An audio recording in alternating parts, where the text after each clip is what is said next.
你的硬盘里现在可能有一个4级字节的文件，你没有同意过下载它，Chrome 替你决定了。这件事有时间戳，有内核日志，有进程名称，这不是一次匿名爆料。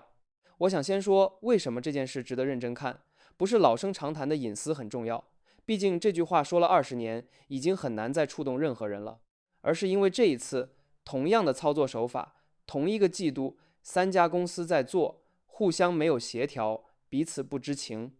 这说明的不是某家公司出了问题，而是整个行业对一个问题已经形成了默认答案：你的设备归谁？先说 Chrome 这件事是怎么被记录下来的。Alexander Humph 是一位隐私审计员，他有一台 Mac 专门用来跑自动化网站扫描，扫描脚本，通过 Chrome DevTools Protocol 控制浏览器，加载页面、停留、采集数据、关闭，整个过程中地址栏从没被碰过，任何 AI 功能的入口从没被点过。4月24日下午，在这台机器上有一件事悄悄发生了。16点38分，Chrome 用户文件夹里出现了一个叫 Opt Guide on Device Model 的目录。14分钟28秒后，里面多了一个扩展名为 bin 的文件 weights.bin， 文件大小为4级字节，经验证这是 Gemini Nano 的模型权重， Google 的本地端大语言模型，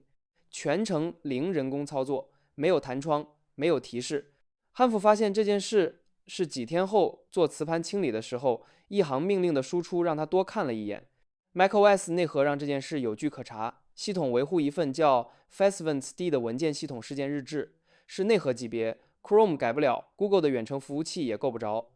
日志里有精确时间戳，有解包进程的完整名称，写入主体不是 Google 的后台更新程序，就是 Chrome 浏览器本体，趁着前台标签页等计时器到期的间隙，把4级字节写进了用户的硬盘。内核日志、Chrome 自身状态文件、运行时特性标记、组件更新服务器记录，4条独立证据链指向同一个事实。也许你觉得是 flag 的哪个 feature 启用的结果，其实不是的。Chrome 的特性标记结构里，控制开始后台下载模型的标记和控制在设置里让用户看到这个功能的标记被绑定在同一个 rollout 开关下。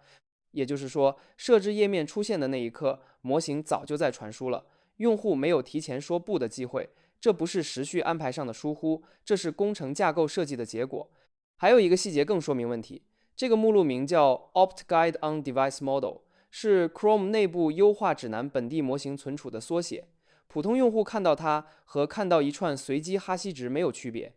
如果 Google 选择把它命名为 Gemini Nano LLM， 任何用过磁盘清理工具的人都能一眼认出来，它没有这么做。用户想删除这个文件也不是结束，你要删除了这个文件， Chrome 还是会重新下载。想让删除持久生效，得自己去 Chrome 的 Flags 里关掉底层特性，这个入口没有任何面向普通用户的文档会主动告诉你。无独有偶，就在几周前，有用户发现并曝光 Claude 桌面版在安装或运行时，会自动在 Chrome、Edge、Brave 等7款主流 Chromium 浏览器的系统目录中写入一个原生消息传递桥接 Native Messaging Bridge 的 JSON 配置文件。即便用户手动删除这些文件，只要再次启动 Claude 桌面版，它就会利用系统进程强制将文件重新写回。这个桥接文件的作用是允许浏览器插件绕过沙箱限制，直接与本地操作系统中的 Claude 应用通信。这意味着 AI 理论上可以获得更高的权限来读取网页内容，模拟点击或自动填表。所以你可以看到2家不同的公司，2个不同的产品，但操作和行为逻辑像是读了同一本教材，几乎一一吻合。然后是 LinkedIn 的案例，对，又到了喜闻乐见的微软环节。Chrome 是往你的设备里写东西，而 LinkedIn 从你的浏览器读东西。今年4月初 Bleeping Computer 独立测试确认，当你访问 LinkedIn， 它会向页面注入一段 JavaScript， 脚本文件名随机混淆，通过尝试访问各个扩展的静态资源 URL，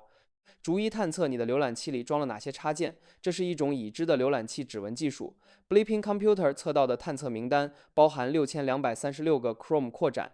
脚本同时收集 CPU 核心数、可用内存、屏幕分辨率、时区、电池状态、音频配置，这些数据组合在一起，可以唯一识别一台设备。LinkedIn 的官方回应是：我们这么做是为了识别违反服务条款的抓取工具，保护平台安全。这个解释有一定逻辑基础，因为确实有插件被用来批量抓取 LinkedIn 会员数据，但探测名单里有超过200款直接与 LinkedIn 自家销售工具竞争的产品。Apollo、Lusha、ZoomInfo 都是 B2B 数据服务商。LinkedIn 账号和真实姓名、雇主、职位直接绑定，扫描到谁的浏览器里装了哪个竞品，等于在零成本的情况下拿到了那个竞品的企业客户分布图。需要指出的是，最初发布这份报告的人有利益相关背景，而且德国法院也驳回了他的申请。但是 Bleeping Computer 独立核实的扫描这个行为本身，以及 LinkedIn 对此的半遮半掩的承认，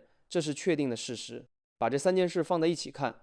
Anthropic 的 Native Messaging Bridge 静默注入7个浏览器， LinkedIn 的扩展指纹扫描， Chrome 的 Gemini Nano 后台下载。同一个季度，3家公司没有协调，手法各异，但背后是同一个工程判断：用户的设备是一个可以被优化利用的端点，而不是一台其所有者拥有支配权的私人机器。这件事说白了，就是在产品决策的排期里，获得用户同意这一步，系统性的低于把功能上线这一步。这几个功能本身不是问题， Chrome 的本地模型确实让某些响应更快， LinkedIn 的反抓取也有它保护用户的一面。问题是获取的方式，你把用户的硬盘、浏览器状态、安装列表当做你自家随手可用的资源，而不是需要申请使用权的私有财产，甚至连招呼也不打一声。